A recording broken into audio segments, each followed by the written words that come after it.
नमस्कार। India debate में आप सबका स्वागत है। मैं हूं आशुतोष पाठक। 4 अगस्त की एक नई टाइमलाइन आ गई है और आप हैरान हो जाएंगे कि ये जो 4 अगस्त की नई टाइमलाइन है ये और खतरनाक कितनी है। मोदी को घेरने के लिए अभी खतरा टला नहीं है। घेरने की नई तैयारी हो गई है। बैकडोर रिहर्सल चल रहे हैं और 4 तारीख की नई टाइमलाइन आ गई है। और इस बार तो ऐसा लगता है कि पिछले आंदोलन से भी अधिक बहुत कोऑर्डिनेटेड तरीके से तैयारी हो रही है। टाइमलाइन किसका है, विस्तार से आज पूरी बात बताने जा रहा हूं। लेकिन इस चर्चा की शुरुआत करने के पहले मैं आप सबसे अनुरोध करना चाहूँगा कि हमारा जो OTT प्लेटफॉर्म है, वेबसाइट है, अंग्रेजी में QI.in, हिंदी में prakashtv.in, इन दोनों को ज़रूर लॉगिन करें। जब आप लॉगिन करेंगे इससे हमारा सहयोग होगा और आपके प्रति हम आभारी रहेंगे, हमेशा के लिए आभारी रहेंगे। और हमारी जो अन्य डिजिटल प्लेटफॉर्म हैं, एक्स को डिलीट कर दिया गया था, फिर से हमने शुरू किया है, उसे आप जितनी तेज़ी से फॉलो करेंगे हम उस पर अधिक से अधिक वीडियो डाल पाने की स्थिति में होंगे और आप अधिक देखेंगे। उसी तरीके से हमारे फेसबुक प्लेटफॉर्म को भी फॉलो करिए। और ये मैं विनती कर रहा हूँ, आप सबसे हाथ जोड़ करके अनुरोध कर रहा हूँ, ख़ास तौर से हमारे prakashtv.in और QI.in और ये दोनों प्लेटफॉर्म इसके अलावा, और जिन्होंने हमारे चैनल को सब्सक्राइब नहीं किया है वो ज़रूर सब्सक्राइब करें। एक सब्सक्रिप्शन आपका हमारे लिए बहुत बड़ा हौसला होता है और दुनिया भर में हम आपकी आवाज़ पहुंचाने की कोशिश करते हैं। तो ये जो आपका सहयोग होगा वो हमारे लिए बहुत बड़ी ताकत होगी। अब शुरुआत करते हैं जिस टाइमलाइन का हम जिक्र कर रहे थे। 4 अगस्त को कॉल दिया गया है और नया खिलाड़ी मैदान में आ गया। रूप बदल जाएगा, सिर्फ चेहरा बदल जाएगा, चेहरे पर नया नकाब हो जाएगा। खिलाड़ी वही है। नया नाम दिया गया है E20 जनता पार्टी। अभी तक कॉकरोच जनता पार्टी थी, अभी आ गई है E20 जनता पार्टी। बहुत गहरी साजिश के साथ इसको अंजाम दिया जाने वाला है। और क्या है साजिश, तो सुनिए। E20 जो पेट्रोल का जो विषय है, जिसमें इथेनॉल की ब्लेंडिंग को लेकर के बहुत सारी चर्चाएं हैं, सरकार ने अपने तरीके से खंडन किया है। जो E20 जो इथेनॉल और पेट्रोल के ब्लेंडिंग वाला जो पेट्रोल है, उससे पुरानी गाड़ियों की कॉम्पेटेबिलिटी है कि नहीं है। अभी तक तो ये कहा जा रहा है कि पुरानी गाड़ियां जो हैं वो कंपैटिबल नहीं है। मतलब पुरानी गाड़ियों में अगर E20 का नया मतलब इथेनॉल ब्लेंडेड, जिसकी 20% E20 का मतलब है 20% मात्रा इथेनॉल का और 80% मात्रा पेट्रोल का, इसको जो ब्लेंड करके जो प्रोडक्ट है वो डाला जा रहा है। और पुरानी गाड़ियां जो हैं उनके जो इंजन हैं वो इस तरह के ब्लेंडिंग के लिए कंपैटिबल नहीं है, तो उनके इंजन के कुछ पार्ट्स खराब हो रहे हैं और माइलेज पर असर पड़ रहा है। इसमें विशेषज्ञ की अभी तक कोई कॉन्क्रीट प्रतिक्रिया उस तरह से नहीं आई है। कोई शोध भी सरकार के पास डेटा के साथ नहीं है। आप हैरान हो जाएंगे, ये जो ब्लेंडिंग की प्रक्रिया है ये मोदी ने शुरू नहीं किया है।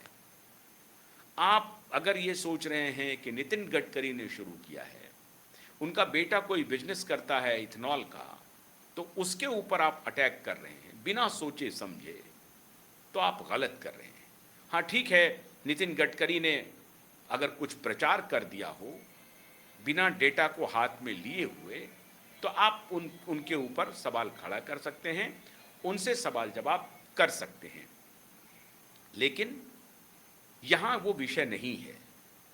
हो सकता है कि नितिन गडकरी जी थोड़ा उत्साह में, क्योंकि वो चाहते हैं किसानों को फायदा हो, पेट्रोल और डीजल पर हमारी डिपेंडेंसी कम हो, सरकार और देश आत्मनिर्भर बने एनर्जी के मामले में। तो ऑल्टरनेट एनर्जी जो भी है, अभी तो देखिए विंड टरबाइन भी लगना शुरू हो गया है। तो वो अति उत्साह में नितिन गडकरी जी हो सकता है कह रहे हों, क्योंकि उनके नज़र में ये लग रहा हो कि अगर किसान ने ऑल्टरनेट व्यवस्था कर लिया एनर्जी का, तो हम आत्मनिर्भर हो जाएंगे। लेकिन अब ये इसको दूसरे तरीके से खेला जा रहा है। मैं बताऊंगा, अभी पूरी साजिश बताऊंगा। तो ये E20 का मतलब है कि 20% इथेनॉल और 80% पेट्रोल। इसको लेकर के कॉम्पैटिबिलिटी की समस्या के बारे में कुछ बातें प्रकाश में आई हैं। कुछ यूट्यूबर ने, कुछ और सोशल इन्फ्लुएंसर ने इस तरह का जिक्र किया है।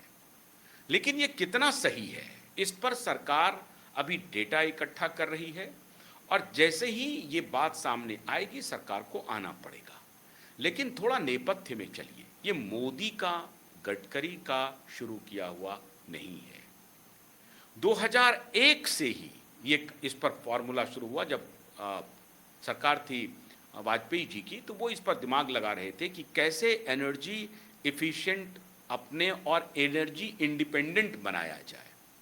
और जो लोग इस बात को नहीं समझते हैं, उसको आज मैं समझाने की कोशिश कर रहा हूं कि ये कितना बड़ा ट्रैप है और आप कैसे फंसते जा रहे हैं। तो अगर कहीं कुछ गड़बड़ी इथेनॉल में हो रही है, उसको दुरुस्त करने की बात कीजिए। लेकिन आप एक बड़े गड्ढे में गिरने के बजाय बड़े गड्ढे में गिरने जा रहे हैं, उससे नहीं बचना चाहते हैं। जो छोटे उबड़ खाबड़ रास्ते हैं उस पे आप चल करके थोड़ा बहुत जो कष्ट उठा रहे हैं वो मंजूर नहीं है, लेकिन गड्ढा में गिरना मंजूर है। इस तथ्य को आज पूरे विस्तार से मैं बताने की कोशिश करूंगा। उम्मीद है आप इस बात को समझेंगे भी। अब ये जो इथेनॉल है, इसकी चर्चा 2001 से शुरू हुई। 2004 में जब यूपीए सरकार आई, तो बाज़ाब्ता इसको लेकर के पूरा एक टास्क फोर्स के तरह सरकार ने काम किया, और इस पर काफ़ी शोध हुए कि ये हो सकता है या नहीं हो सकता है। हम गन्ना किसानों को भी मदद पहुंचा सकते हैं, और गन्ना से हम जो है इथेनॉल बना सकते हैं, राइस से बना सकते हैं, और भी जितने प्रकार की चीज़ें हैं जिससे हम इथेनॉल बना सकते हैं, उसको ब्लेंड करके हम एक डिपेंडेंसी जो है पेट्रोल पर, उसको कम कर सकते हैं। इस पर काफ़ी काम हुआ, और उसके बाद होते होते होते होते 2014 तक भी इस पर चर्चा चल रही थी। ऐसा नहीं है कि मोदी ने किया, मनमोहन सिंह की सरकार ने भी 10 साल में इस पर उसी तरीके से काम किया। कोई भी जो सरकार आएगी वो ये कोशिश करेगी कि हमारी जो आबादी है वो विदेशी ताकतों पर, विदेशी शक्तियों पर डिपेंडेंट नहीं हो। विदेशी शक्तियां क्या हैं? एनर्जी जो है, पेट्रोल और डीजल, टोटल 90% हम इंपोर्ट करते हैं। यह आप सबको मालूम है, बताने की जरूरत नहीं है। अब 90% अगर इंपोर्ट करेंगे तो हमको टोटल अपना जो बजट है उसका बड़ा हिस्सा इसी पेट्रोलियम पदार्थ के इंपोर्ट पर खर्चा करना पड़ता है। और वो पेट्रोलियम पदार्थ जो है हमारे रुपए में डील नहीं होती है। ऐसा नहीं होता है कि सऊदी का रियाल हो जाए, हमारा रुपए हो जाए, नहीं होता है। वहां पर अमेरिका बैठा हुआ है। अमेरिका ने पेट्रो डॉलर का खेल कर रखा है, तो हमें उसको डॉलर में पे करना पड़ता है।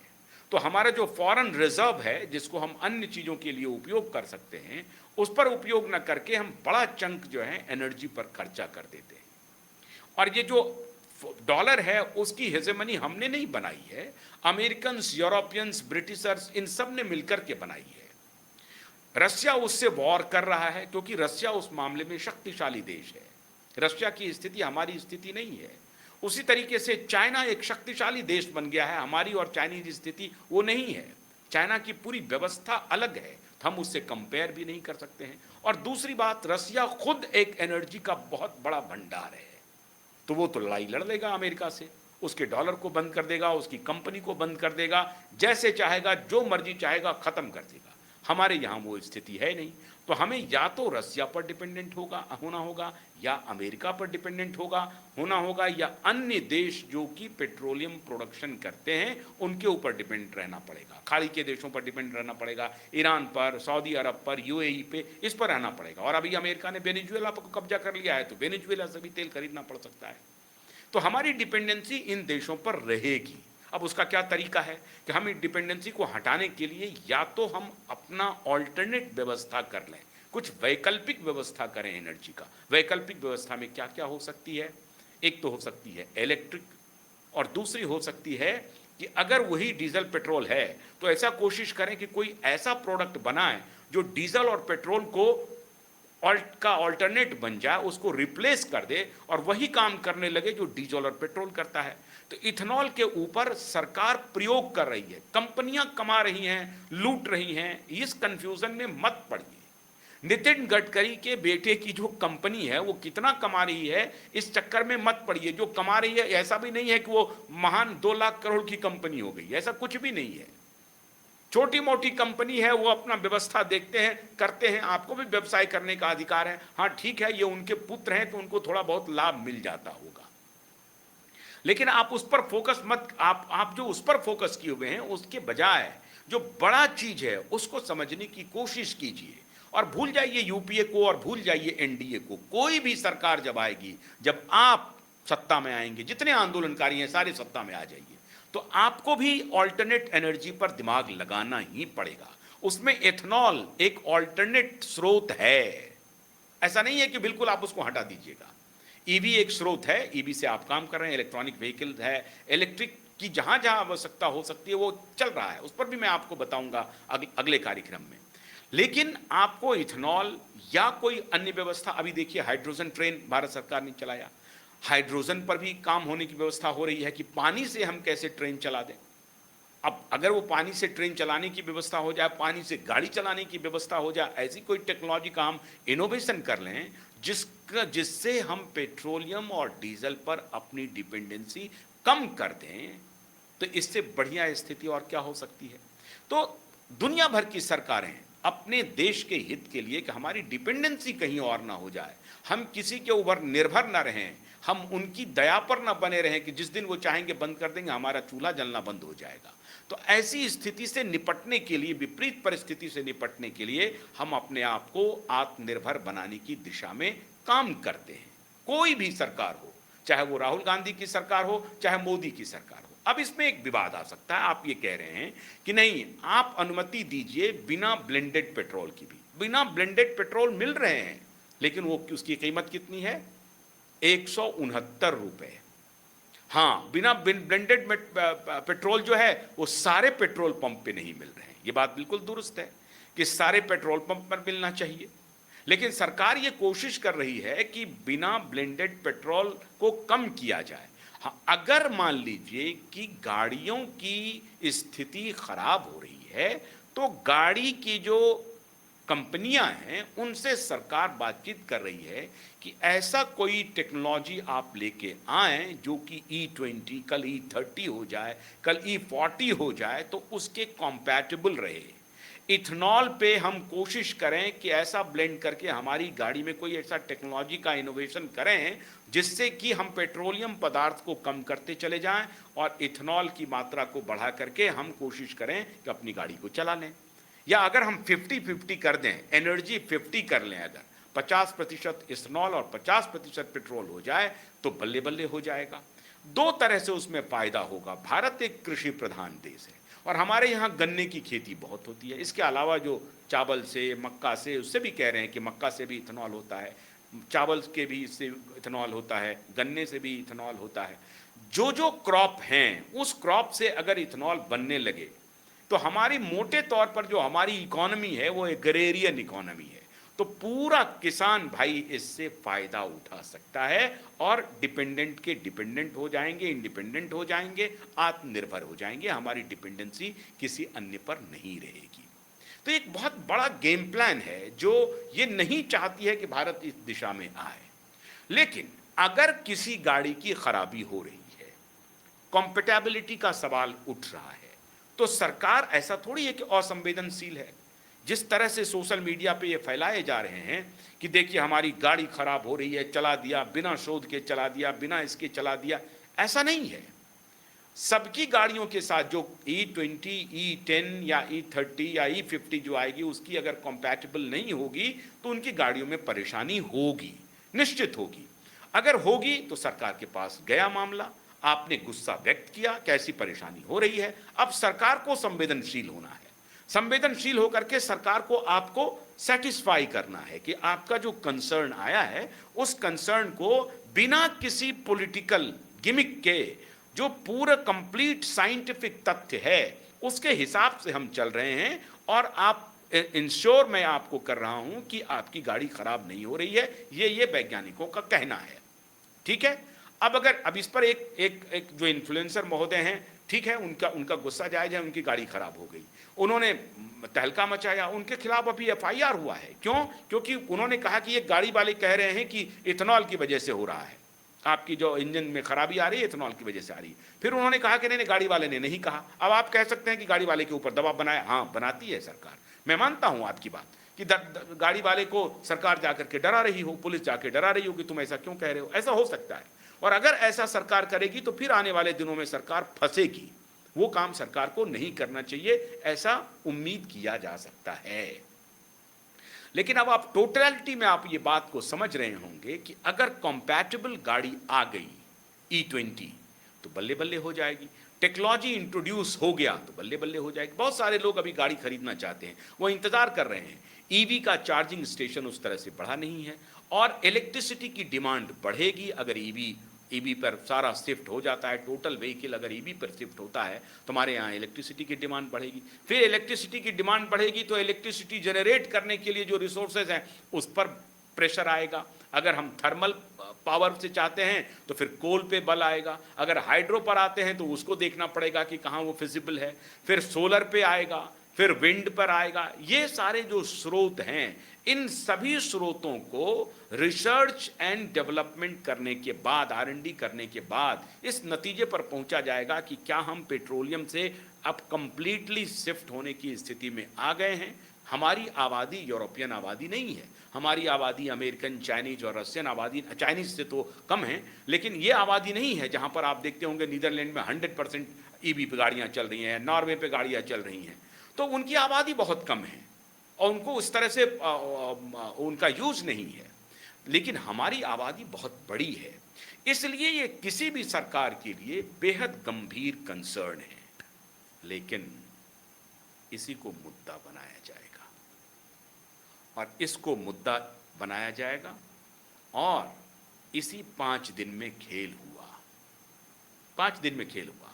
ट्रंप ने टैरिफ इंपोज कर दिया, ट्रंप ने 10% का टैरिफ इंपोज कर दिया। RBI रुपए को मजबूत करने के लिए डॉलर उनको सेल करना पड़ा, और उधर पेट्रोलियम पदार्थ की, क्रूड ऑयल की कीमत जो थोड़े दिन के लिए घटा था वो और बढ़ गया। इसीलिए कोऑर्डिनेटेड तैयारी चल रही है। पेट्रोलियम पदार्थ की कीमत आगे जाएगी, पेट्रोलियम को सरकार कम कर नहीं पाएगी।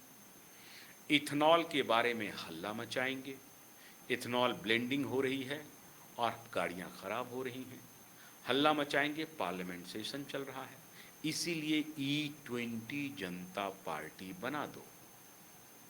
मतलब जहां जहां गुस्से का थोड़ा भी स्कोप हो उसको अपने हित में भुना लो। तो 4 अगस्त की टाइमलाइन दी गई है दिल्ली मार्च करने की, संसद चलो। नीट पेपर लीक मामला खत्म हो गया, तो अब संसद का फिर नया बहाना ढूंढा गया कि ऐसा कौन सा विषय है जो बिल्कुल लोगों को गुस्से में ला सकता है। अब देखिए, हमारे यहाँ 2 व्हीलर चलाने वाले की कितनी संख्या है? करोड़ों में। 4 व्हीलर चलाने वालों की कितनी संख्या है? करोड़ों में। 3 व्हीलर चलाने वालों की कितनी संख्या है? करोड़ों में। बड़ी गाड़ी जो है, ट्रक, बसेस, उसकी कितनी संख्या है? करोड़ों में। अब इन सारे एसोसिएशन से इनकी बातचीत चल रही है। मिनिमम 25,000 भीड़ इकट्ठा करने की प्लानिंग है कि 25,000 भीड़ को दिल्ली में उतार दिया जाए, संसद का घेराव किया जाए और अब दूसरा नया नाटक शुरू किया जाए कि गडकरी का इस्तीफा लो। गडकरी का बेटा बिजनेस करता है, गडकरी बिजनेसमैन है। गडकरी के बारे में आपने देखा होगा सोशल मीडिया पर कितने दुष्प्रचार हुए हैं। वो बार बार कह रहा है कि भाई, कह रहे हैं कि भाई ये सरकार कर रही है, यूपीए सरकार इसके पहले कर रही थी, सरकार इस कारण से आत्मनिर्भर बनना चाहती है, करिए, इसमें किसानों का फायदा होगा। नहीं, सुनने के लिए तैयार नहीं है, क्योंकि जिसकी मान लीजिए गाड़ी थोड़ी किसी अन्य कारण से भी खराब हो गई है, मैं फिर भी ये मानता हूं कि इथेनॉल के ब्लेंडिंग से गाड़ी खराब हो सकती है। ये ऐसा नहीं कि कंप्लीट झूठ है, कंप्लीट झूठ कहना ठीक नहीं है, इसलिए सरकार को संवेदनशील होना चाहिए। मैं साथ ही साथ ये कह रहा हूं, सरकार को ये देखना चाहिए कि अगर बड़ी आबादी इस समस्या से दो चार हो रही है तो फिर आप सही भी होंगे तो नैरेटिव आपके खिलाफ चला जाएगा। फर्ज कीजिए, इसीलिए आपको बहुत ही ट्रांसपेरेंट तरीके से जो सच है उसको सामने लाना चाहिए कि अगर आपने कोई प्रयोग नहीं किया और आपने रोल आउट कर दिया, आपके पास कोई डेटा नहीं है, आपने रोल आउट कर दिया। अब लोग कह रहे हैं कि अगर आपने कहीं प्रयोग किया है कि आपने 10,000 गाड़ियों पर प्रयोग किया, 5,000 गाड़ियों पर प्रयोग किया, 2,000 गाड़ियों पर प्रयोग किया, उसका डेटा कहाँ है? क्या आपने 1 साल से ब्लेंडिंग किया है? क्या उसके माइलेज में कोई फर्क आया है? इसका डेटा कहाँ है? डेटा बनाने के लिए, ये शोध करने के लिए मैकेनिज्म आपके पास है, आपको करना है। तो आपने किया, अगर नहीं किया है तो फिर गलती है, आप फंसेंगे और फिर ये परेशानी में पड़ेंगे। इसलिए इस बात को समझना पड़ेगा कि ये जो भीड़ है वो पॉलिटिक्स करने वाली तो है, लेकिन वो ऐसे इशू को उठा रही है जो इशू सत्य के करीब भी प्रतीत हो रहा है। वैसी स्थिति में आपको सत्य को काउंटर करना पड़ेगा, कहना पड़ेगा कि यहां हमने बिना शोध के रोल आउट कर दिया है, ये मेरी गलती है। हम ये देखना चाह रहे हैं कि वाकई में खराब हो, और क्योंकि हमारी परेशानी है कि अगर हम तेल पर सारा पैसा लुटा देंगे तो हम बैंकरप्ट हो सकते हैं, दिवालिया हो सकते हैं, तो we as a nation fail हो जाएंगे। आपको कोई ना कोई ऐसा नैरेटिव करना पड़ेगा जिससे कि आप सत्य लोगों के दिमाग में डाल सके, क्योंकि वो जो नैरेटिव चल रहा है, उनका जो वॉर है वो अलग वॉर है। तो कुल मिलाकर के भारतीय जनता पार्टी का मैं क्या बोलूं, उनके आईटी सेल के बारे में कहना बिल्कुल उचित नहीं होगा क्या हुआ है। लेकिन ये 4 अगस्त की जो नई टाइमलाइन है वो मोदी को चैन से सोने नहीं देने का टाइमलाइन है। अभी 26 जुलाई को मुंबई में होने वाली थी, नहीं हुई। 27 जुलाई को दिल्ली में होने वाली थी, 27 जुलाई को मार्च होने वाली थी किसानों के साथ, खैर वो किसी तरीके से रुक गया। पटना में, बिहार में शहर शहर बवाल मचा हुआ है, आगजनी हो रही है, पत्थरबाजी हो रही है, दंगे भड़काए जा रहे हैं, पुलिस को निशाना बनाया जा रहा है, पत्रकारों को पीटा जा रहा है। यह स्थिति है, सुनने को कोई तैयार नहीं है कि सत्य क्या है, सही क्या है। गालियां दी जा रही हैं, बीभत्स गालियां प्रधानमंत्री मोदी को, जिसे आप न सुन सकते हैं न बोल सकते हैं। छोटी छोटी लड़कियों को क्या आपकी जुबान से ये गालियां निकल रही हैं। तो ये तैयारी फिर 4 अगस्त की शुरू हो गई है, और इसमें मोटरसाइकिल, 4 व्हीलर, बड़ी गाड़ी, ये सबका एसोसिएशन इकट्ठा हो जाएगा। परेशानी तो थोड़ी बहुत जो होगी उसको एक्स्ट्रापोलेट किया जाएगा, आउट ऑफ प्रोपोर्शन उसको विकराल किया जाएगा, और मिनिमम 25,000 लोगों को उतारने की योजना है। तो ये 4 अगस्त के लिए ये नया टाइमलाइन आ गया है। सरकार को अलर्ट मोड में रहना है, दोनों मुद्दों पर काम करना पड़ेगा। इस जो सही मुद्दा है, जैसे धर्मेंद्र प्रधान का आप उसी वक्त इस्तीफा ले लेते या क्रैकडाउन कर देते तो शायद ये स्थिति नहीं होती, वो गलती हो गई। इसीलिए अभी पहले ही आपको ये सारी कार्रवाई करनी है। एथेनॉल के बारे में अगर कोई भ्रम फैलाया जा रहा है तो उस भ्रम को दुरुस्त करने की जिम्मेदारी आपकी है, मेरी नहीं है, किसी अन्य की नहीं है। मैं इस बात को तो समझता हूं, लेकिन आप भ्रम अगर है तो उस भ्रम को ठीक से फौरन से पेश तर दुरुस्त कीजिए, और क्यूबाइट नेटवर्क डिमांड कर रहा है सरकार से। अन्यथा वही स्थिति होगी जो आप कॉकरोच जनता पार्टी ने किया, ये फिर वही वेश बदल के आ गया है, मामला वही है। E20 जनता पार्टी बन चुकी है, उसके एक्स के हैंडल बन चुके हैं, 25,000 कुछ घंटों में फॉलोअर हो चुके हैं, और ये बढ़ेगा मामला। और 4 अगस्त को फिर मार्च हो जाएगा। तो इस सब की जिम्मेदारी अब सरकार की है, चौकन्ना रहिए। बहुत बहुत शुक्रिया, नमस्कार।